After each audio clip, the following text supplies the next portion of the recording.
ಚಿಕ್ಕಬಳ್ಳಾಪುರದ ಶಂಕರ ಮಠದಲ್ಲಿ ಇಂದು ಆದಿಗುರು ಶ್ರೀ ಶಂಕರಾಚಾರ್ಯರ ಜಯಂತಿಯನ್ನ ಅದ್ದೂರಿಯಾಗಿ ಆಚರಿಸಲಾಯಿತು. ಈ ಕಾರ್ಯಕ್ರಮದಲ್ಲಿ ಮಾತನಾಡಿದ ವಿಪ್ರಬಂಧು ಬಳ್ಳಕ್ಕಿ ಸುಬ್ಬರಾಮ್, ಶ್ರೀ ಶಂಕರಾಚಾರ್ಯರು ಅದ್ವೈತ ವೇದಾಂತ ತತ್ವವನ್ನ ಆದ್ಯತೆ ಮೇಲೆ ಸ್ಥಾಪಿಸಿದ್ರ. ಧರ್ಮದ ಹೆಸರಿನಲ್ಲಿ ಹರಡುತ್ತಿರುವ ವಿವಿಧ ತಪ್ಪು ಕಲ್ಪನೆಗಳನ್ನ ಹೋಗಲಾಡಿಸಿದ್ರ. ಶತಮಾನಗಳಿಂದ ಪಂಡಿತರು ಧರ್ಮ ಗ್ರಂಥಗಳ ಹೆಸರಿನಲ್ಲಿ ಜನರಿಗೆ ನೀಡುತ್ತಿದ್ದ ತಪ್ಪು ಶಿಕ್ಷಣದ ಬದಲಾಗಿ ಸರಿಯಾದ ಶಿಕ್ಷಣ ನೀಡುವ ಕೆಲಸವನ್ನ ಆದಿಶಂಕರಾಚಾರ್ಯರು ಮಾಡಿದ್ರು ಎಂದು ಹೇಳಿದ್ರ. ಇಂದು ಶಂಕರಾಚಾರ್ಯರನ್ನ ಕಾಲಕ್ಕೂ ಪೂಜಿಸಿಕೊಂಡು ಸ್ಮರಿಸಿಕೊಂಡು ಬರಲಾಗಿದೆ. ಹಿಂದೂ ಧರ್ಮದಲ್ಲಿ ಆದಿಗುರು ಶಂಕರಾಚಾರ್ಯರಿಗೆ ವಿಶೇಷ ಸ್ಥಾನ ನೀಡಲಾಗಿದೆ ಎಂದ್ರ.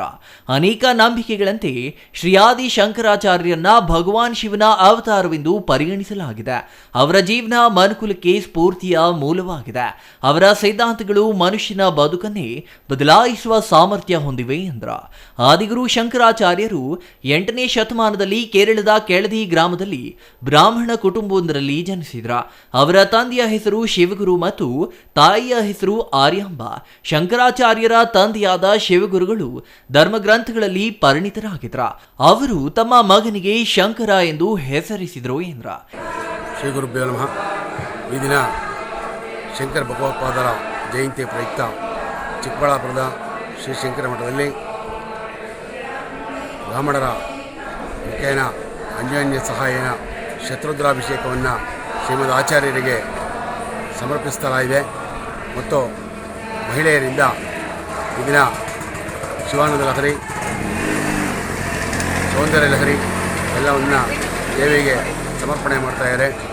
ಶ್ರೀ ಶಂಕರ ಭಗವತ್ಪಾದಾಚಾರ್ಯರು ಭಾರತ ದೇಶ ಕಂಡಂತಹ ಅತ್ಯುತ್ತಮವಾದಂತಹ ವಾಗ್ಮಿಗಳು ಮತ್ತು ಅದ್ವೈತ ಮತ ಸ್ಥಾಪನಾಚಾರ್ಯರು.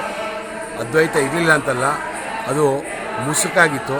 ಆ ಮುಸುಕನ್ನು ಕನ್ನಡಿನ ಶುದ್ಧ ಮಾಡಿ ಚಿತ್ತರಾಮನಾಯ ಪೀಠಗಳನ್ನು ಸ್ಥಾಪನೆ ಮಾಡಿ ಷಣ್ಮತಾಚಾರ್ಯರು ಅನ್ನಿಸ್ಕೊಂಡು ನಮ್ಮ ಸನಾತನ ಹಿಂದೂ ಧರ್ಮಕ್ಕೆ ಒತ್ತು ಕೊಟ್ಟು ಅದನ್ನು ಭದ್ರವಾದ ಬುನಾದಿ ಹಾಕಿಕೊಟ್ರು. ಅಂಥ ಮಹನೀಯರ ಈ ದಿನ, ಇವತ್ತು ಜಯಂತ್ಯುತ್ಸವದ ದಿನ, ಶ್ರೀಮಠದಲ್ಲಿ ಬೆಳಗ್ಗೆ ಅಭಿಷೇಕ, 12ವರೆಗೆ ಮಹಾಮಂಗಳಾರತಿ, ಪ್ರಸಾದ ವಿನಿಯೋಗ ಮತ್ತು ಸಂಜೆ 5 ಗಂಟೆಗೆ ಪಲ್ಲಕ್ಕಿ ಉತ್ಸವ ಹಾಗೂ ರಾತ್ರಿ 7ವರೆಗೆ ಮಹಾಮಂಗಳಾರತಿ ಸಂತರ್ಪಣೆಯ ವ್ಯವಸ್ಥೆಯನ್ನು ಮಾಡಲಾಗಿದೆ. ಗ್ರಾಮದಲ್ಲಿ ಶಂಕರಾಚಾರ್ಯರ ಭಾವಚಿತ್ರಕ್ಕೆ ಪುಷ್ಪಾರ್ಚನೆ ಮಾಡಲಾಯಿತು. ವಿಪ್ರಬಂಧಗಳಿಂದ ವೇದಘೋಷ ಪೂಜಾ ಕಾರ್ಯಕ್ರಮ ಅದ್ದೂರಿಯಾಗಿ ನೆರವೇರಿತು.